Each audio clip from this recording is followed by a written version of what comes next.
aqui vai aparecer pra mim também, né? Vamos entrar ao vivo. Já estamos ao vivo.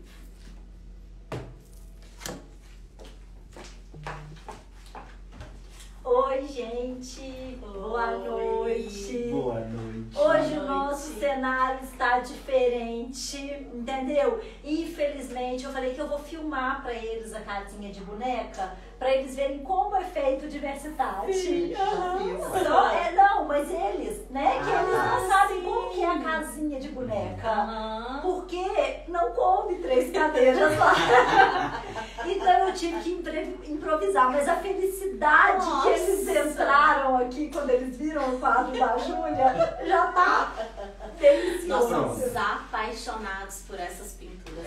Não, a gente tem, você deu pra gente de presente. Sim, a gente né? O ganhou. quadrinho lindo tá lá no nosso consultório até hoje. Mas iniciando, pra mim é uma honra, né? Receber aqui no Diversidade a Ju e o David. Eu recebi um monte de mensagem, eu amo eles, eu sou apaixonada por eles, eu falei, eu também sou. E nós também somos apaixonados por você, porque a gente se conhece há muito tempo. Há muito né? tempo. Nossa, quantas palestras vocês já fizeram pra gente do Consciência e Autismo? É verdade, ó. verdade. Quando você Audiências lembra? públicas que a gente já participou junto. Você lembra quando foi o primeiro Consciência e Autismo? Que eu acho que foi lá na Casa da Cultura. Nossa, muito tempo. Nossa, tem muito tempo. Ah, Sofia participou com o Belisário, lembra? Lembro. Ela fez a apresentação com o Paulinho, ela era pequenininha. Nossa, Só que esse não verdade, foi o primeiro muito que a gente tempo. foi, não. Foi Não, antes já. desse ainda. Então tem bem uns anos aí, né? Tem bastante tempo. Então, assim, hoje, bom. né, foi muito engraçado porque há mais de um mês eu mandei mensagem pra Ju, falei, queria que vocês participassem do Diversitate. Claro, quando? Vou olhar minha agenda. Pronto. Aí ontem eu mandei mensagem pra ela, Ju, tá ok o post? Tá ok. Pronto, eles estão aqui. A gente não conversou nada. Eu só avisei, vamos conversar sobre autismo, sobre diagnóstico precoce. Sim. Né? Porque eu já falo um pouco sobre esse assunto, mas Vamos agora... falar um pouquinho mais, Eu que é quero- importante também, né? Agora eu quero escutar, né? Mas antes de tudo, eu queria assim que vocês contassem pra gente um pouquinho da Juliana e do David, sabe? Sem ser os psicólogos de autismo. Conta pra gente um pouquinho. Então, inclusive a gente costuma se apresentar, né? A gente fala, né, que somos psicólogos da infância, que somos especialistas em autismo, mas nas horas vagas nós somos marido e mulher. As horas vagas. Nas horas vagas. Eu sou a Ju, eu sou do sul de Minas, eu moro aqui em Sete Lagoas, já tem mais de 15 anos, mas estudei e fiz psicologia na Unifenas, lá em Alfenas, no sul de Minas, e foi lá que a gente se conheceu, começamos a namorar no último ano de faculdade e até estamos juntos até então, né? Eu não sou do sul, eu não sou daqui de Sete Lagoas, mas também não sou do sul de Minas, eu sou de Morada Nova, que é uma cidade que é perto de Três Marias. Então eu brinco que lá é uma ilha, porque é uma cidade que é cercada de água por todos os lados. E eu morei lá até 15 anos de idade, quando eu mudei para Sete Lagoas para estudar no ensino médio e fui fazer faculdade em Alfenas. Aí lá a gente era da mesma sala, então nós somos melhores amigos desde o primeiro ano de faculdade. Desde o primeiro ano de faculdade. Desde o primeiro ano de faculdade a gente era amigo. E a Em gente... 2006. Vamos ver se você sabe. A gente começou. Adoro. Que a gente A começou o gente quê? formou, né? A gente começou a Ela não faculdade. sabe data. São 2006 a gente colou grau. Em fevereiro É. de 2006 a gente colou grau. A gente começou a faculdade em 2002. Isso. Né? Então tem mais de 20 anos que a gente tem uma vida juntos. Tem mais de 20 anos. É muita Mais. coisa, E que a gente né? tá junto mesmo enquanto casal, que a gente conta desde o nosso primeiro beijo, né? Que foi forçado, foi eu que forcei ela. Ela não queria, eu forcei ela. Não, você vai me beijar sim, você vai me beijar. Você prometeu que você vai me beijar, então você vai me beijar. E foi em 2005.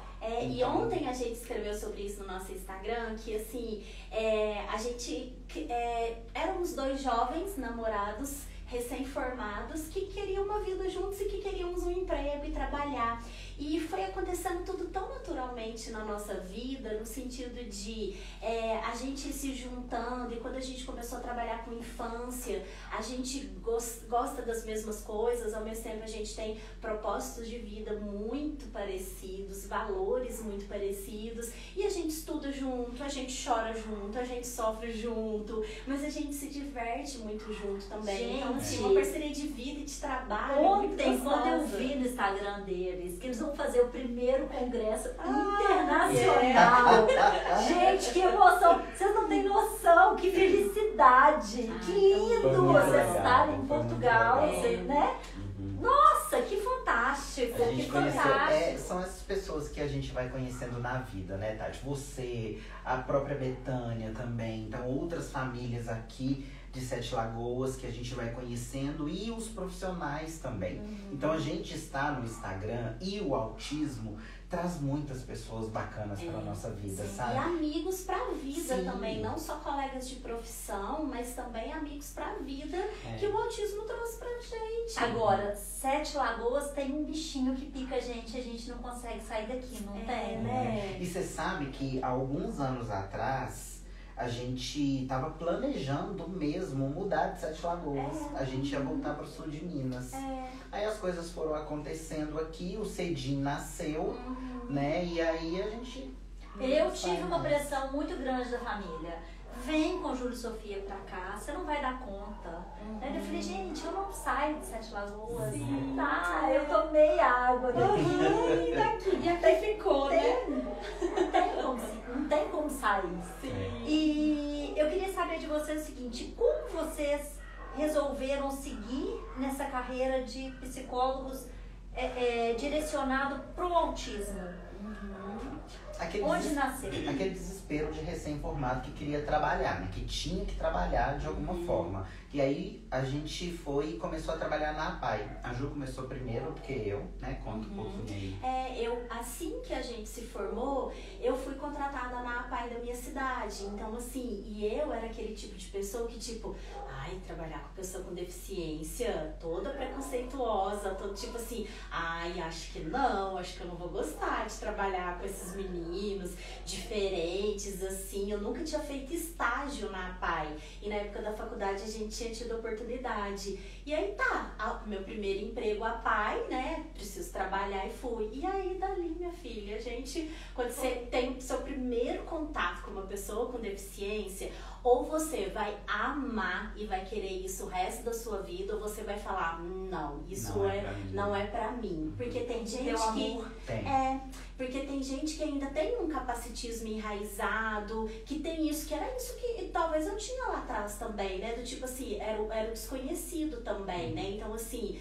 será que são agressivos? Todos esses mitos que a gente quebra hoje, né? Será que são agressivos? Não conversa, como é que é aquilo? E quando eu entrei e comecei a trabalhar com as pessoas com deficiência, eu vi que não era nada daquilo que se falava, né? Então, acho que uma das coisas que a gente leva muito na profissão também é de quebrar mitos. E aí comecei a trabalhar na APAI da minha cidade, mudei pra cá, David já fazia trabalho voluntário na APAI daqui de Sete Lagoas. Então a gente tem na nossa história de vida 11 anos trabalhando numa instituição assim, que foi um aprendizado fantástico. E a partir dali a gente foi ampliando o nosso trabalho em consultório. E na APAI a gente não escolhe os nossos pacientes, né? Os pacientes chegam até a gente não escolhe assim, quero trabalhar só com criança com autismo, quero trabalhar só com criança com síndrome de Down. Não, a gente não escolhe isso, os pacientes chegam. E sempre chegaram muitas crianças autistas pra gente, e aquilo foi instigando a gente a estudar mais. Eu lembro de quando eu trabalhava na APAI de uma Porque é difícil entender autismo. É difícil. E tem que ter um amor, gente, né? Eu falo, às vezes, quando alguém me pergunta, como é que eu faço pra fazer isso assim, tal, eu falo, você tem amor? Se você tiver amor, já tem um bom começo. Né? Eu tenho uma amiga que eu morro de rir, que é a Estefânia. Aí quando ela chega em algum lugar, ela fala, a mãe adotiva tá aqui, eu não preciso se preocupar mais. Porque ele só vem a mim perguntar as coisas, ele não vai mais. Eu falo com ele, não sou sua mãe, não. E ele fica um tempo, então assim, porque a gente transmite amor. Sim. E aí foi isso. E sempre vieram os pacientes autistas pra gente e aquilo deixava a gente mais, tipo, o que é isso, né? E quando eu trabalhava na APAE de Matosinhos, que eu trabalhei 3 anos lá, foi quando eu comecei a estudar o Sunrise na época. Nossa, antigo. Muito antigo. Bem antigo. Eu comecei a estudar o 13 anos Sunrise. atrás, há 13 anos atrás. Tem há muitos muito anos. tempo. E aí aquilo foi, sabe, eu achei aquilo interessante, a forma... Porque o Sunrise, ele... se a gente for pegar as intervenções naturalistas hoje, tem não sei se eu nem posso falar isso, mas assim, essa é a minha percepção, tá? Não tem nada escrito em artigo científico, não. Mas as intervenções naturalistas têm um quesinho do Sunrise. E talvez as intervenções naturalistas se inspiraram no Sunrise. Por quê?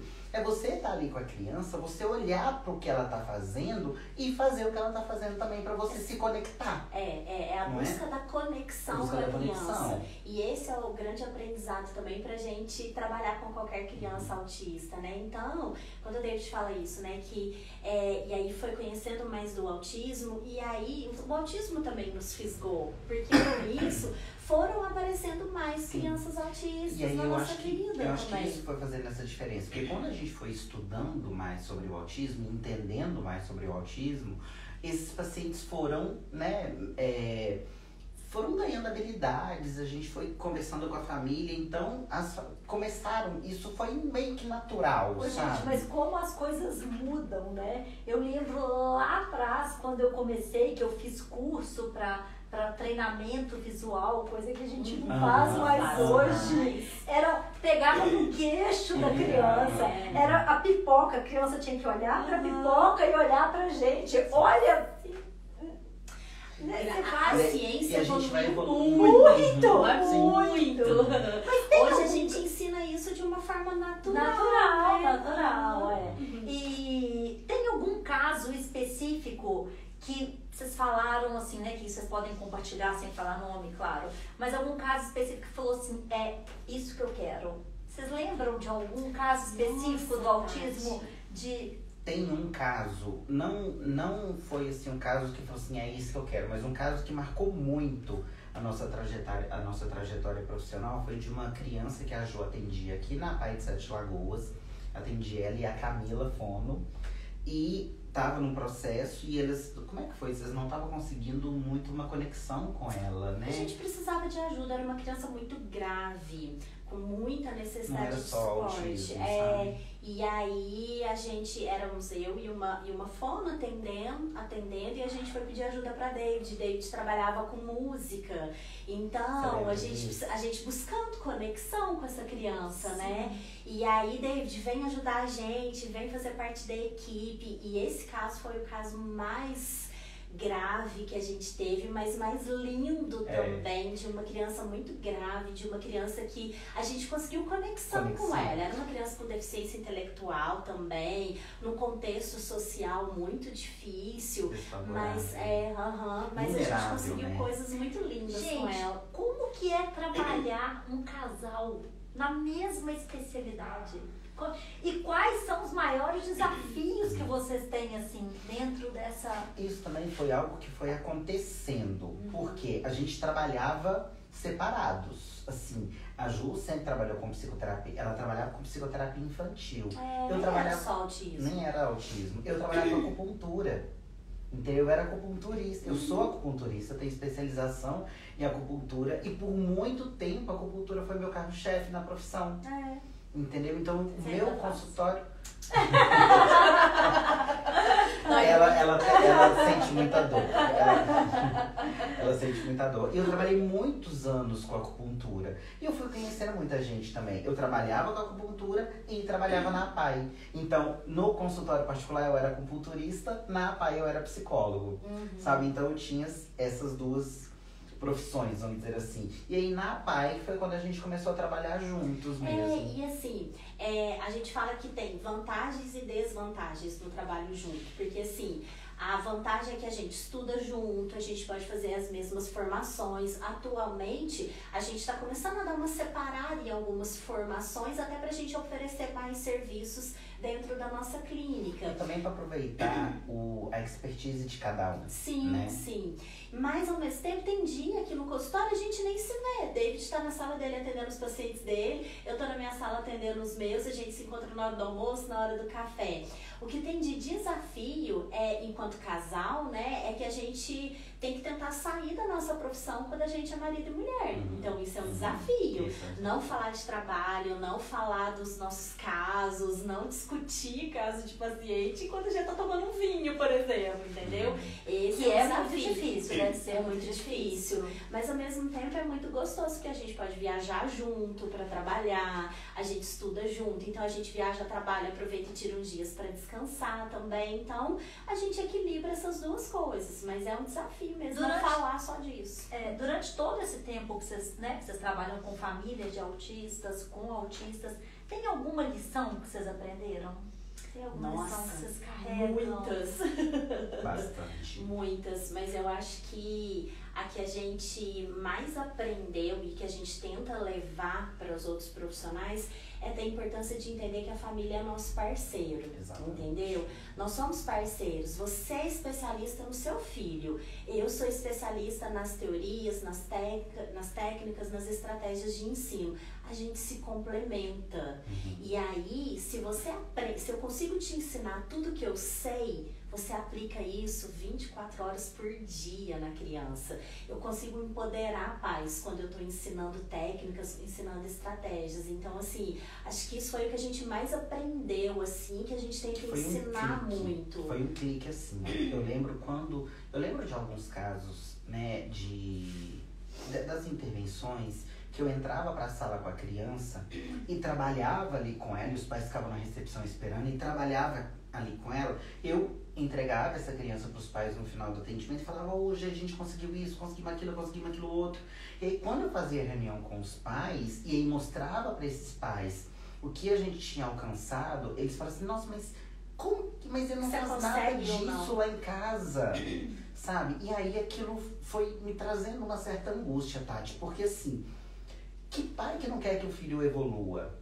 Pensa na frustração do pai de ver uma outra pessoa conseguindo coisas com o filho que ele não consegue, conseguindo se conectar com o filho, conseguindo brincar com o filho e ele não consegue, sabe? Então eu acho que isso foi uma grande lição, porque nos colocou no lugar desses pais. Então aí essa nossa ideia de colocar os pais dentro da sala de atendimento não foi uma ideia, né? A gente fez um curso e esse curso mostrou as grandes vantagens disso. E a gente começou a fazer isso na prática e a gente viu o quanto isso é maravilhoso para as famílias e para as crianças. Eu acho que essa foi a grande lição, porque a gente teve essa conexão empática, sabe? Porque quando eu pensei, caramba, eu consigo e ele não, o que será que ele sente? Não deve ser nada agradável isso, essa sensação, sabe? E tem uma grande questão, os pais de autistas, eles não deixam uma criança crescer. Não, eu não tô falando isso por mim não, entendeu? Mas tem uma grande dificuldade. Eu lembro que a Sofia virava pra mim e falava: mas por que eu tenho que ir? Porque eu tenho que ir na padaria, eu tenho que pôr as duas dentro do carro, eu tenho que levar as duas e tenho que voltar. E ela fala: mas por que eu... Então, assim, e todos nós passamos, e eu né, estou com adolescentes autistas o tempo todo, eu vejo isso dos pais, dessa dificuldade. Não, o meu filho não fez isso. Não. Ele não tem essa maldade. Então tem essa grande dificuldade de tirar dessa caixinha de proteção. Sim. De enxergar a criança crescendo. É uma dificuldade enorme. E aí, quando a gente tá com os pais dentro da sala e a gente vai mostrando esse crescimento, eu acho que vai acompanhando, isso vai ajudando no processo da criança. Hoje mesmo eu fiz uma entrevista com uma família e eu tava nessa entrevista perguntando de habilidades de independência pessoal, doméstica e muitas coisas. Nunca ofereceu oportunidade. Entende? Coisas que a criança, pela idade e pelo desempenho dela, pelas habilidades que ela tem, ela conseguiria fazer. Eu gosto muito de contar um caso das meninas, de quando Eu lembro que eu fiz uns exames nela com endócrino e já estava tudo muito bem formado, com 10, 11 anos. E eu falava, gente, não, eu fiquei menstruada com 15 anos. Não, com 10, 11 anos não é possível. E eu falei, e agora? Aí começa aqueles palpites, né? Da injeção, porque essas meninas não podem menstruar, essas meninas não vão saber. Eu falei, não vou dar. E eu comecei. Aí toda vez que eu ficava, eu tirava e mostrava pra elas, olha, vocês vão ficar. Vai acontecer. E foi e fiz quadrinho e mostrava, eu lembro direitinho da Júlia, ela só falava assim, nheca. Tipo assim, hoje eu não esqueço disso dela. E foi tudo normal. Eu nunca precisei dar ajuda nenhuma em relação à troca de absorvente. Sim. Nenhuma. Olha só. Né? Porque foi acontecendo Então, naturalmente. porque foi acontecendo e você vai. Agora a gente vai entrar no assunto que eu adoro, né, gente? Que eu adoro, que eu falo muito sobre isso, porque é a importância do diagnóstico precoce, né? Sim. E vocês são experts nisso. Então hoje eu quero escutar, né? Eu falo tanto e hoje acho que eu e todo mundo que tá ali quer escutar sobre isso, porque a gente sabe da importância do diagnóstico precoce, não só para a criança, como para a família. E isso é bacana tocar nesse assunto, porque o que nós vivemos, qual que é a nossa vivência clínica disso? Há 10 anos atrás, porque a gente já trabalha com autismo já há 18 anos, né? Então, a gente tem uma longa estrada aí. A gente acompanhou a evolução da ciência. Exatamente. Nesse sentido também. Vamos A pensar prevalência. Realmente que prevalência. há 10 anos atrás, por exemplo, a média das crianças que chegavam para avaliação era em torno de 8, 9, 10 anos de idade, né? Pensa, 10 anos atrás, 2014. Há 5 anos atrás, elas começaram a chegar com 4, com 5, com 3.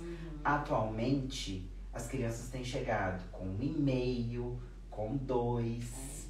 Ou seja, estão vindo cada vez mais cedo. Isso é maravilhoso. Eu acho isso maravilhoso. Eu falo isso nas minhas palestras, eu falo que as meninas tiveram um diagnóstico precoce aos 3 anos e meio de idade. Há 12 anos atrás. É muito precoce.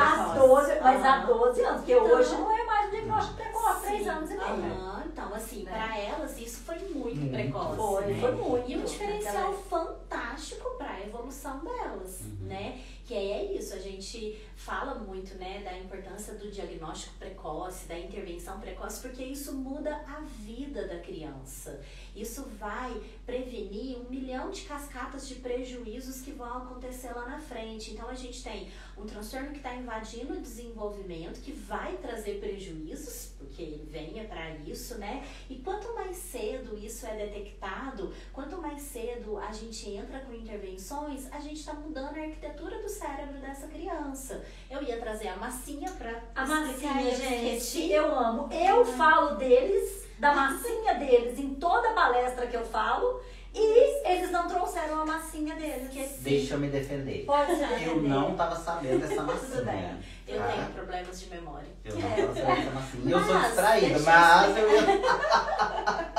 aqui os problemas são assim, aqui é memória, aqui é atenção, entendeu? Tudo bem. Estão perdoados. Mas pra gente falar dessa importância do desenvolvimento, né, da criança tendo diagnóstico precoce, eu acho bacana explicar, né?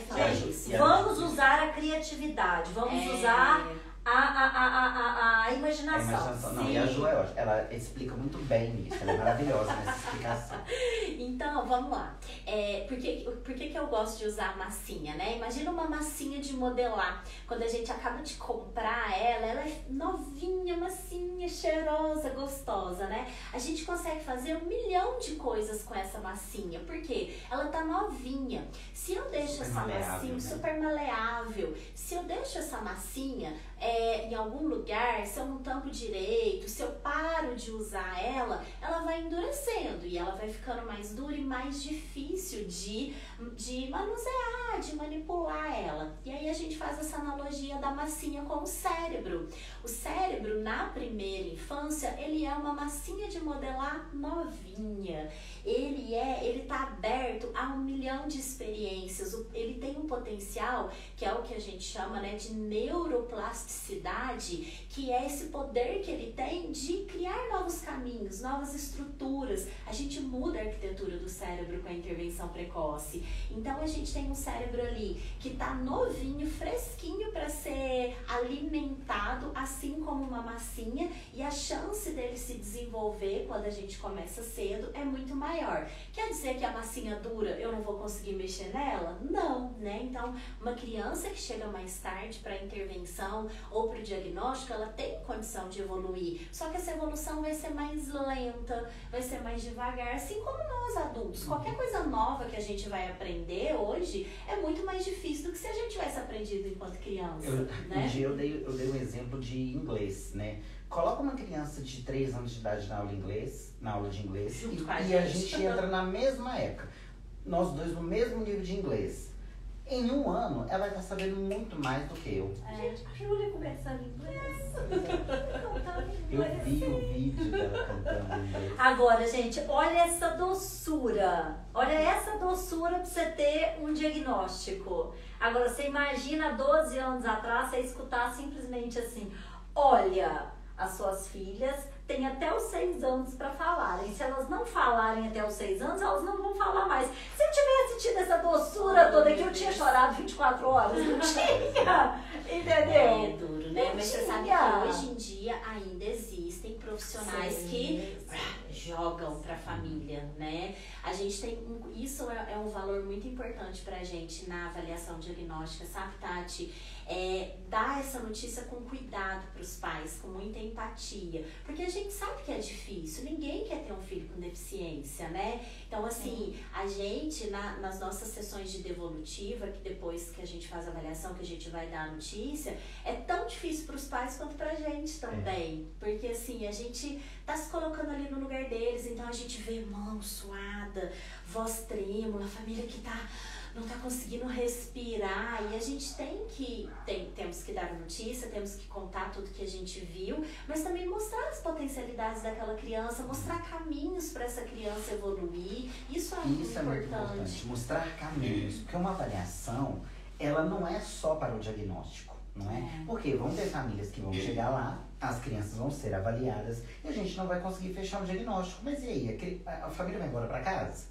Só isso? Não, a gente tem que dar um caminho. A avaliação é para levantar as potencialidades que essa criança tem e as necessidades dela também. E orientar a família no que é melhor para aquela criança naquele momento. Porque isso vai mudando de acordo com o tempo, não é? Independente da criança ter diagnóstico ou não, a função da avaliação é essa, indicar o melhor caminho para aquela criança evoluir.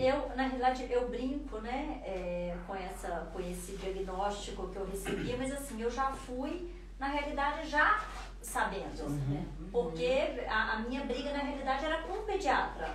Porque ele era sempre a mãe doida, né? Não eram as crianças. Essa criança não tem nada. Não era. Então, a questão ali sempre foi, eu lembro que eu falei com a fono, que era Fati, eu não esqueço dela nunca, que eu falei: Fati, você acha que minhas filhas são autistas? Porque eu já estava pesquisando. Eu falo igual não sei o quê.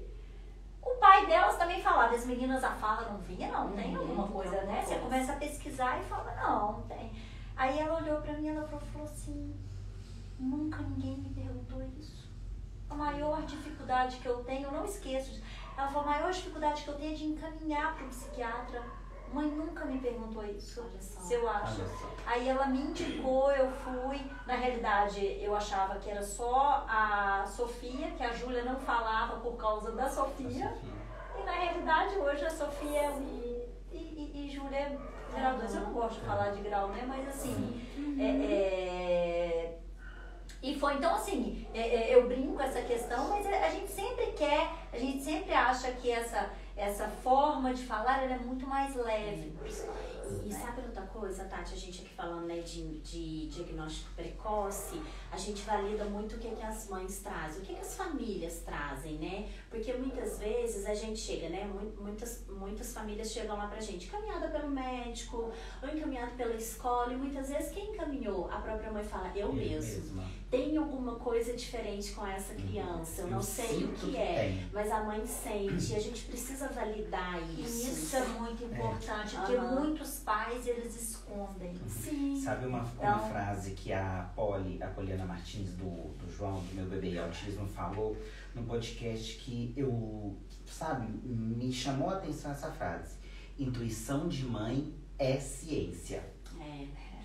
Não é? Eu achei essa frase fantástica, porque mãe sabe. Às vezes mas o pai que não queira às saber, vezes o pai né? sabe também, mas o pai disfarça mais, o pai às vezes tem um preconceito maior, mas no fundo também ele sabe? Só que a mãe, ela é mais, não sei se é mais proativa, não sei se é mais inquieta, tá ali, né? E a mãe tá ali inquieta, assim, eu tenho que entender o que tá acontecendo com o meu filho. Tem alguma coisa, né? Coisa. E isso é muito importante de ser validado. E quais são os principais sinais para uma, né? Para um bebê. Para um bebê. Deixa eu pegar o gancho disso que você falou do atraso de fala, e aí acho que isso é importante a gente falar, que nem todo atraso de fala é autismo, tá? Então, muitas vezes as pessoas acham, meu Deus, um atraso de fala, isso é autismo. Não. Sinais precoces de autismo, e aí a gente fala, né, que a gente acompanhou a evolução da ciência. A ciência hoje evoluiu muito de conseguir já identificar isso em bebês. Porque o autismo, ele é um transtorno que envolve interação e comunicação.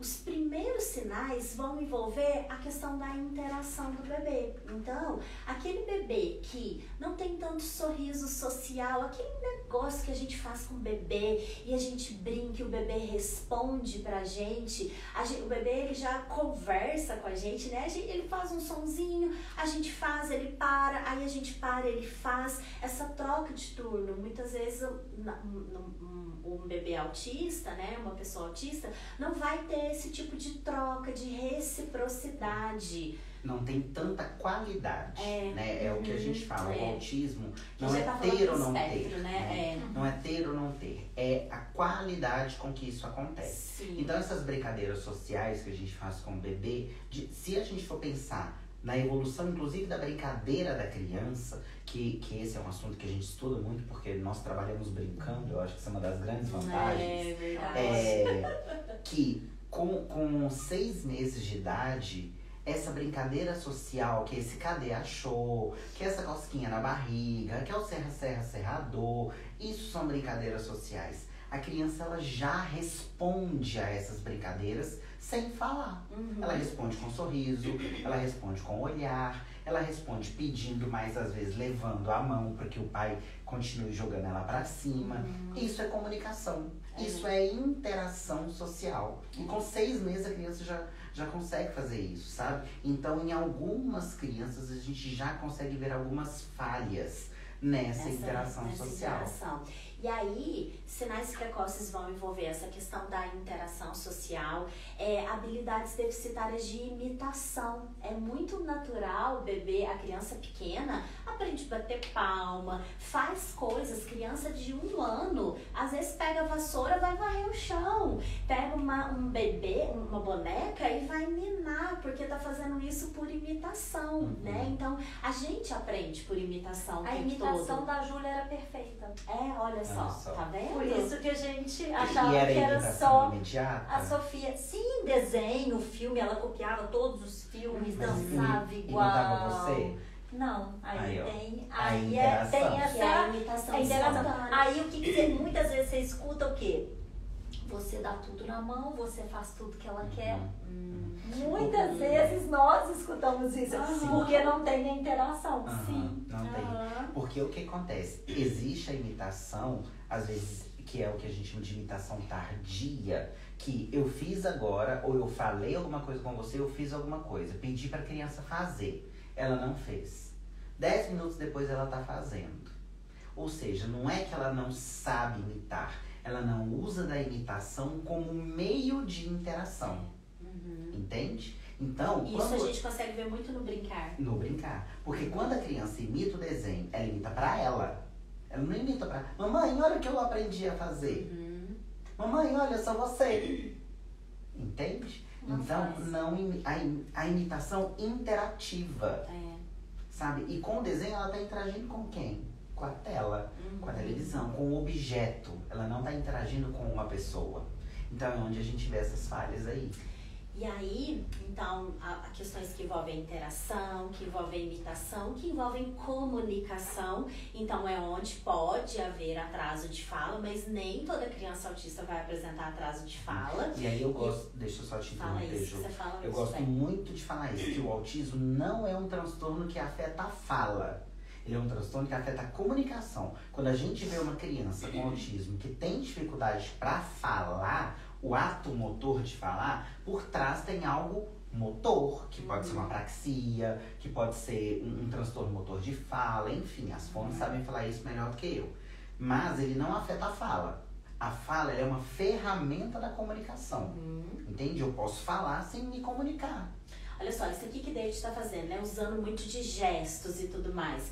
E aí a gente vê uma anormalidade também, que não existe uma conexão entre a linguagem falada e a linguagem não verbal. Então, assim, muitas vezes a gente vai ver que são gestos. Então, olha só, é muito natural a gente usar os gestos. Mudança de expressão facial, mudança de entonação de voz. Então, isso envolve comunicação, não é só falar. Então, por exemplo, a gente tem várias crianças autistas muito pequenas que falam, nomeiam 1 milhão de coisas, falam línguas variadas, aprendem letras, números, mas não usam disso para se comunicar. A interação e a comunicação não conseguem. E é tão engraçado se você parar para perceber, por exemplo, desde pequenininha, claro que eu não tinha maldade o olhar pro autismo, mas a Júlia pegava uma roda gigante, um brinquedo, por exemplo, e ela ia brincar ele de outra forma. Sim. Não que fosse pra eu ia falar agora, que a aí a gente função do vem brinquedo não era aquela adequada. E aí a gente entra num outro núcleo de dificuldades que aí a gente vai ver sinais precoces cedo, que são as atipicidades do brincar. Então, não... O quê? No comportamento, No comportamento, né? Então, porque a gente, pensando em núcleos, a gente tem o núcleo da interação e o núcleo do comportamento, né? Comunicação e interação, e os comportamentos, os padrões de comportamento, que são rígidos, repetitivos, estereotipados. Que aí, em criança, a gente vê através do brincar. E aí esse brincar que muitas vezes vai ser atípico, que vai ser diferente, o interesse talvez pelas partes dos brinquedos, interesses muito específicos, que são anormais na intensidade. Então, assim, uma criança gostar muito de dinossauros e ela não conseguir brincar com mais nada, isso é atípico. Ela gostar muito só de avião e não brincar com mais nada, isso traz prejuízo para ela. Só enfileirar. Só enfileirar, só empilhar, categorizar por cores, isso é atípico, por tamanhos, enfim. Aqui a gente tem uma infinidade muito grande. Junto com isso, né, ela vai acumulando prejuízos, porque ela deixa de aprender outras coisas, né? Outro marcador importante para autismo é a questão comportamental da rigidez. Então, muitas vezes a gente vai ver crianças que são muito inflexíveis, muito rígidas, de uma dificuldade de lidar com mudanças, uma dificuldade de um querer que as coisas sejam sempre daquele jeito. E aí isso causa uma desregulação emocional muito grande. E aí a gente tem que se acalmar. E aí a gente tem que saber diferenciar de a criança não quer parar de brincar para ir tomar banho, porque para uma atividade divertida, para ir fazer algo que não é tão legal, que não tem relação com isso, sabe? Tem relação com interromper algo para começar outra coisa. Entende? Que pode ser interromper aquela brincadeira para começar outra brincadeira. Pode ser que são esses padrões que às vezes a gente vê. O que a gente fala que tem sempre que ser tudo muito bem, né, organizado, para que não haja esse tipo, não existe mais hoje, né? Vai pro banho agora. Né? Hoje a gente não tem mais isso. Então tem que ser. Eu lembrei de um caso aqui quando eu falei de enfileirar, que eu adoro, que eu fui pra casa da minha prima, uma prima minha em Campinas, era a primeira vez que eu ia lá. Aí falei, e as meninas ainda pequenas, aquela confusão toda, eu falei, mas vamos, né? Aí cheguei na hora que abriu a porta da casa, assim, na hora que eu olhei, aquela bancada só de elefantinho de marfim, todos virados pra porta, né? Falei, meu pai. Falei, vou aumentar. Entrei, minha prima, uma graça, colocou os brinquedos no chão da sala, aquela confusão toda. Aí, tá, correu tudo maravilhosamente bem. Aí, na hora que eu saí, eu só dei um passo pra trás. Na hora que eu voltei, a Sofia, ela tinha organizado todas as Aí, sabe, quando você gela inteiro, você fala assim, se essa menina quebra um elefante. Eu não, até hoje eu falei isso com a minha prima. Claudinha, ela não tá me assistindo, não, mas tudo bem. Sabe quando você gela, assim, que você fala assim, ai, todos os elefantes se inspirando, todos organizados, E é ele é assim que funciona. Só que assim, o autismo, ele é um espectro muito amplo, é Muito, uma variabilidade muito. gigantesca. A gente fica aqui contando casos que a A gente noite não vai inteira, parar. né? Por isso que a gente fala que assim, a gente precisa estudar muito, porque é muito difícil. O diagnóstico ele é muito difícil. É um diagnóstico que é comportamental. Não existe nenhum exame que detecta autismo. Então, assim, esses dias uma pessoa falou pra gente assim, a gente publicou alguma coisa que a gente estava em algum curso que a gente estava vindo fazer, a pessoa falou assim, nossa, mas vocês vão fazer mais um curso? Tá bom, não precisa. Eu falei, precisa. A gente precisa se atualizar, a gente precisa escutar a mesma coisa várias vezes de outros profissionais, porque é muito difícil. Essa variabilidade, os níveis, nível 1 muitas vezes, as meninas muitas vezes, são diagnósticos difíceis da gente poder identificar os perfis de comportamento. Os clássicos, eles são fáceis, eles vão estar ali claramente na frente da gente,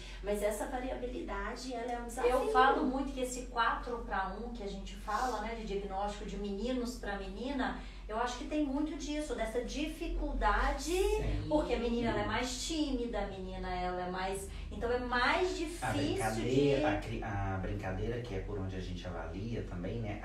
A menina é estimulada a brincar de um jeito diferente do menino, sim, então acaba que mascara um pouco, sim, esse comportamento mais rígido. A menina tem mais habilidades de linguagem. Quais são os profissionais envolvidos para um diagnóstico precoce? A psicologia é super importante porque é que vai avaliar comportamento, né? A avaliação neuropsicológica. A fono é fundamental para avaliar aspectos da linguagem, não só da fala, mas principalmente da comunicação.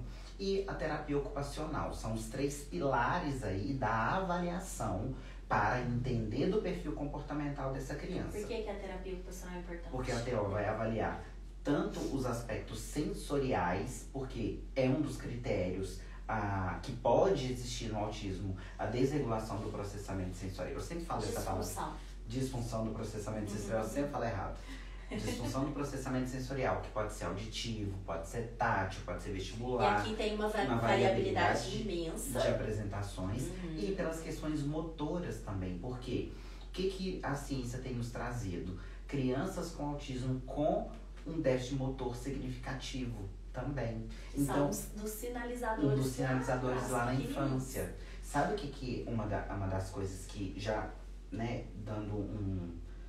abrindo um parêntese, que a ciência tem mostrado, principalmente a fisioterapia, o engatinhar hoje não é mais um marco do desenvolvimento, né? Como falar papá, mamã com 1 ano de idade direcionado. O engatinhar não é. Mas muitos fisioterapeutas que estudam autismo têm observado que crianças com autismo não engatinham. Por quê?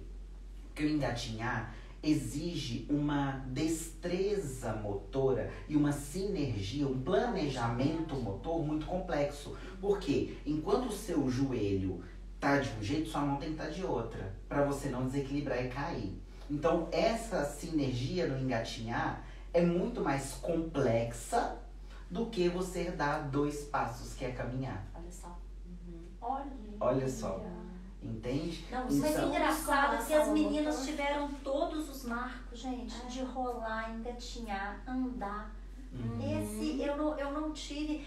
é muito complexo. É Sim, muito é muito difícil. complexo. Tá vendo a variabilidade? É muito Gigantesca. difícil. Tem crianças que não vão ter atraso nenhum, em nenhum marco de desenvolvimento. E normalmente são as crianças que chegam mais tarde para diagnóstico, que vão chegar com 6 anos, com 7 anos, porque quando muda um pouco As da demandas demanda sociais aumentam, e aí é onde essa criança começa a destoar e os prejuízos começam a ficar mais claros. Até porque, só concluindo, né, dos profissionais. Então a gente tem a psicologia, a FOM e a TO para avaliar os déficits e habilidades dessa criança, mas quem fecha o diagnóstico, a gente fala assim, quem lauda é o médico, entendeu?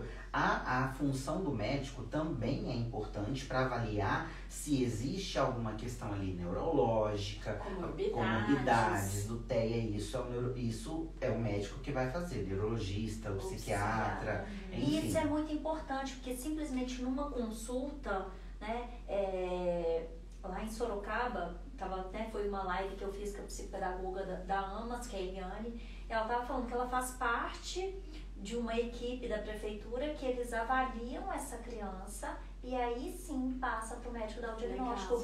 Porque olha essa importância, porque uma hora de consulta ali, você não consegue simplesmente sair com o laudo fechado. Que olha só, a gente faz uma média de 10, 12 sessões para conseguir avaliar. E principalmente, eu não sei se vocês concordam comigo, mas pós-pandemia. Sim. Eu acho que tudo mudou pós-pandemia. Então, às vezes, uma criança que ela é calada, que ela é tímida, não quer dizer que ela é autista. Exatamente. Aí, de novo. São muitas variáveis que precisam ser investigadas. Aí, de novo, não é ter ou não ter. É a qualidade com que isso acontece. Entendeu? E por isso que a avaliação precisa ser várias sessões. Porque a criança, eu vou encontrar a criança o primeiro dia, ela não vai ser ela mesma ali naquele primeiro dia. Um ambiente diferente, uma pessoa diferente. Ela pode tanto estar retraída quanto agitada demais. Então pronto, tem que ver essa criança outras vezes. Gente, eu falei com eles que era 45 minutos. Sem noção nenhuma. Só que eu sabia que eu ia falar demais, entendeu? Então, a minha escutativa hoje, ela tá um pouquinho prejudicada. Tá um pouquinho falha. Então, é só mais um pouquinho, tá? Os 45 minutos vão passar só um pouquinho. Sem problema. A gente abre o segundo tempo. Uma coisa que eu falo, né? Vou falar um pouquinho de pais só, dessa questão da dificuldade dos pais terem um diagnóstico. Vocês já imaginaram se hoje, se a gente tivesse assim, olha, o seu filho é autista, então você tem aonde ir?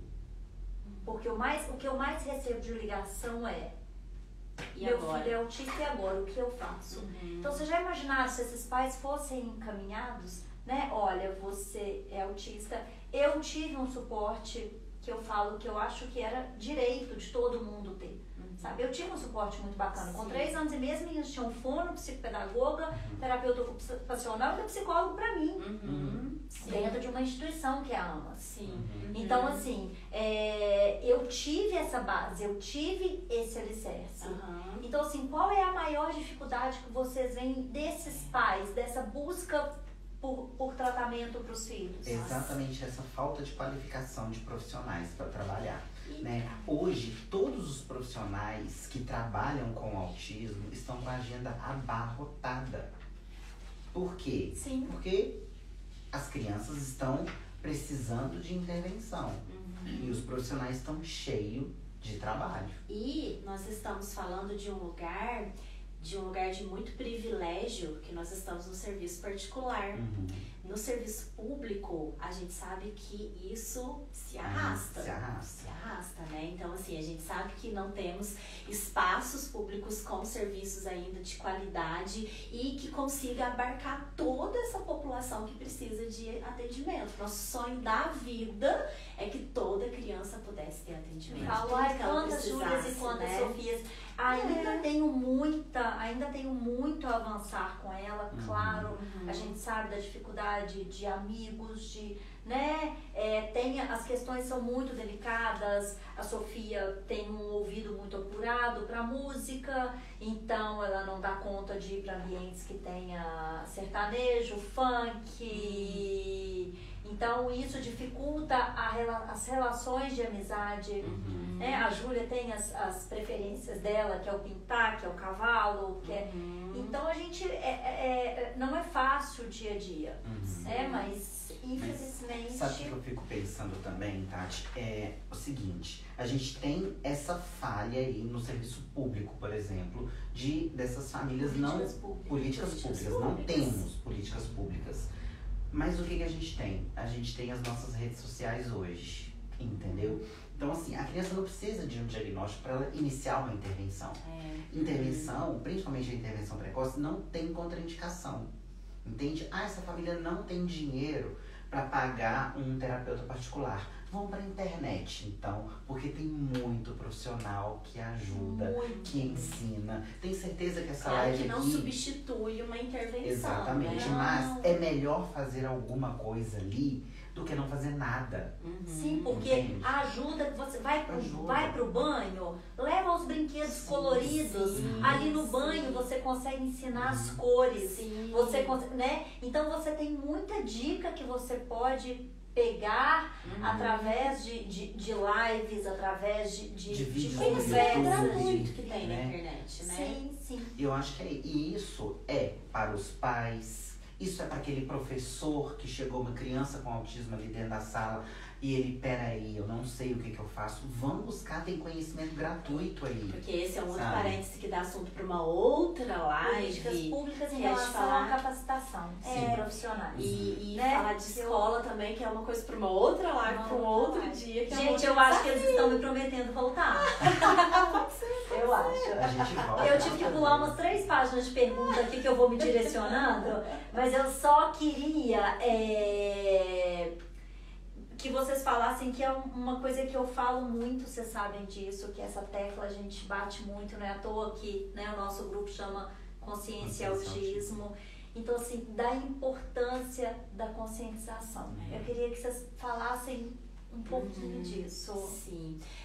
Conscientização a gente bate nessa tecla desde sempre também, porque a gente sempre quis levar informação.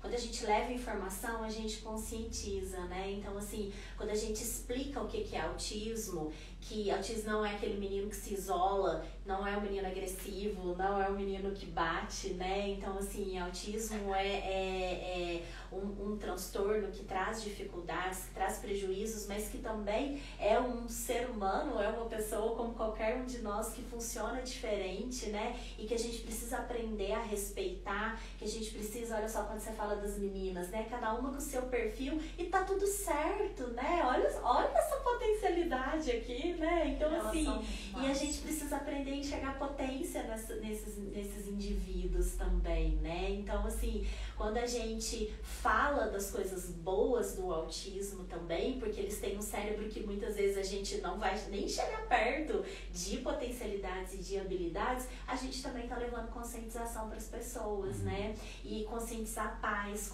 conscientizar serviços públicos, políticas públicas, de quantas coisas ainda precisam acontecer. Porque isso é empoderar. Isso é empoderar, principalmente empoderar. Pais. Os pais precisam ser empoderados. Esse conhecimento não pode ficar só na mão dos profissionais. Por isso que a gente bate na tecla dos pais serem treinados, orientados sistematicamente, tá ali dentro, aprendendo com a gente. Porque a gente, como a Ju falou no início, né? Nós somos os especialistas nas técnicas, nas abordagens, nos procedimentos de ensino, mas quem é especialista na criança é o pai, não sou eu. Não tem ninguém no mundo que conhece mais aquela criança do que os pais. Então, se a gente junta esse conhecimento, a sua especialidade, que é seu filho, com a minha especialidade, não tem ninguém que segure a gente. Não é, não? E aí, pais empoderados levam a informação para o mundo. E cobram. Né? E buscam, e vão pra não se frente contentam com pouco. Exatamente.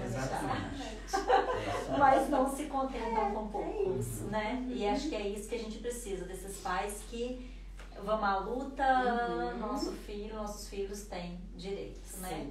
E a gente vai para... eu tive que pular tanta pergunta interessante, mas tudo bem. A gente volta.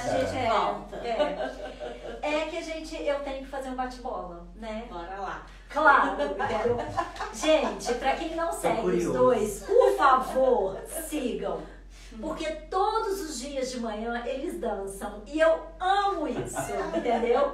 Hoje a minha intenção era pedir uma dancinha aqui, inclusive. Mas eu vou cooperar com Vamos fazer eles. assim a primeira mais formal, assim. Até porque a gente tem que considerar perdido o dia que a gente não dança, pelo menos. Ai, eu adoro!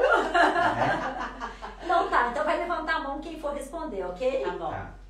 Quem teve a ideia de começar a postar vídeos de dança todas as manhãs? Eu. Qual foi o vídeo de dança mais divertido que vocês já postaram? Nossa! Deixa eu pensar. Acho que é aquele da música dos Jackson's 5, que eu falei pra David assim, não inventa muita coisa no vídeo. Ele colocou 1 milhão de filtros, 1 milhão de luzes, estrelas brilhando. Gente, Jackson's 5. Não é tempos ali, anos 70, tem que ter uma cor. Como a dança influencia a rotina e o humor de vocês pela manhã? Nossa! Pode responder. Muito! Às vezes a gente chega... E aí, uma vez a gente já foi questionado lá no Instagram, porque tem gente que acha que a gente tá pagando mico e tudo mais. A gente eu fala pra pessoa, adoro. pô, no story. Não veja, né? Uma vez uma pessoa falou, vocês são profissionais tão sérios e vocês estão dançando no Instagram. Eu falei, gente, o story, né? Mas, esqueci o que eu ia falar. O quanto a dança influencia no nosso humor. E aí eu já falei isso no Instagram, que tem dia que a gente não dança, é porque a gente não quer. Às vezes tem dia que a gente tá mais pra baixo, tem dia que a gente tá mais cansado e tudo mais. E a gente tem que respeitar. Mas todos os dias que a gente tá lá, a gente tá de bom humor. Porque ela eleva, às vezes a gente chega, né, de manhã, preguiça, cansado, né? E tudo mais, você dança, pronto. Se pudessem escolher um lugar pra fazer um vídeo de dança que não fosse ali no consultório? Nossa! Vou falar do nosso lugar preferido no Brasil. Gramado, ali na Rua Torta. Agora eu ia falar também um outro que a gente viveu há poucos dias atrás, Floresta Amazônica. Ai, gente, claro, vocês não trouxeram. Incrível, e não dançamos lá. Ai, eu acho que eles vão ter que me levar pra palestrar, gente. A floresta é incrível. Qual é o prato favorito que vocês gostam de cozinhar juntos? Juntos? Ih, Nenhum. Juntos nenhum, é só dente que cozinha. Eu adoro massas. Então, o meu preferido são massas. Quem é o mais competitivo de vocês dois? Acho que Você. sou eu, né? Você. Se pudessem protagonizar um filme juntos, qual seria? Nossa! Quem seria o diretor? Só quem seria o diretor? Diretor? É eu. Com certeza achou. Com certeza. Qual foi a viagem mais memorável que fizeram juntos e por quê? Nossa! Sim, se for pegar de memória, foi aquela pra Guarapari. Aquele Réveillon. Nossa primeira viagem Nossa da primeira vida viagem juntos, juntos. assim. Tipo, recém-formado, sem dinheiro e tudo mais. Mas a gente tem tanta lembrança gostosa Foi dessa muito viagem. Foi divertido. Foi muito divertido. divertido. A gente ali, depois da faculdade, acho que foi a primeira vez que a gente encontrou É. depois que a gente formou. Uhum. Sabe, a gente colou grave em fevereiro, a gente só foi encontrar de novo no Réveillon. É verdade. Olha só, quase um ano. É. E namorando e conversando só por mensagens no celular. Nem tinha WhatsApp na época. Era mensagem no celular, MSN. Ju, se você tivesse um superpoder, qual seria e por quê? Meu Deus, um superpoder? Eu sei. Você sabe? O seu? Com É, certeza nossa, eu então sei. me fala, eu não sei. Prever o futuro. É verdade, porque eu sou ansiosa, boa. Agora fala o dele. Se ele tivesse um superpoder, ele falou o seu, agora você fala o dele. Meu Se ele tivesse um Deus. superpoder e por quê? David. Eu Ai, já gente, falei. adoro isso. Não sei. Vou causar Você sabe, DR, não? né? É verdade. Vou causar DR. Qual? Você não vai falar? Não sei. Eu queria ter, sabe a mística do X-Men? Que se transforma em tudo que ela queria dizer. É a cara dele Eu mesmo. queria esse. Qual a coisa mais espontânea ou aventureira que fizeram como casal? Assim, eu não sou muito de aventura, sabe? Então, a gente... É mais fácil o David se aventurar e eu ficar filmando e tirando. É isso mesmo. A gente foi pra Nossa. Natal, a gente foi pra Natal depois de um congresso, aí tem o esquibunda. Eu fui aquilo tudo. A Eu Ju tenho só vídeo de filmou, tudo ela porque eu só fico filmou. filmando ele, entendeu? Ele já mergulhou, eu fiquei Já lá mergulhei. sentada esperando A gente foi ele, em entendeu? Campos do Jordão, a gente foi num restaurante de carnes exóticas. Eu comi avestruz. Adivinha o que ela comeu? Picanha. Picanha! Picanha normal! Carne de jacaré, você não comeu, não? Capaz que ela vai comer isso. Como descreveria um dia perfeito juntos? Nossa, na nossa casa, que é o nosso lugar preferido no mundo, bebendo um vinho que a gente gosta, conversando. É o dia perfeito. Qual é a tradição favorita de vocês como casal? Tradição? Eu sei. Vai, fala, deixa eu ver se eu concordo. Gelatos. Ah, é verdade. Tá vendo? Todo lugar Ó, que a gente vai, a Tá gente... vendo? Quem conhece o Tem casal que aqui? Como causa ideia É porque hoje? dente, não, é porque Não. dente ele pensa mais rápido, entendeu? Eu preciso de um tempo pra pensar, mas é o gelato. Gente, Ah, obrigada por Obrigado, essa generosidade Tati. de estar aqui. Que amigos, linda, vocês estão, delícia. vocês estão disponíveis, é Sempre. incrível, assim. E não é à toa que eu fico feliz com o sucesso de vocês. Né? A gente torce um pelo outro. E eu tô aqui no Diversitate com um celularzinho. E é isso, a gente faz a Você diferença pensa. no mundo das pessoas com aquilo que a gente tem nas nossas mãos. A gente tem isso, é isso que a gente vai fazer a diferença. Não é? Obrigada. Tô muito feliz de vocês estarem aqui e muito também. emocionada. Ai, foi uma Obrigado, delícia. foi uma delícia, adorei. Obrigada. Obrigado, gente. Obrigada, gente. Até mais.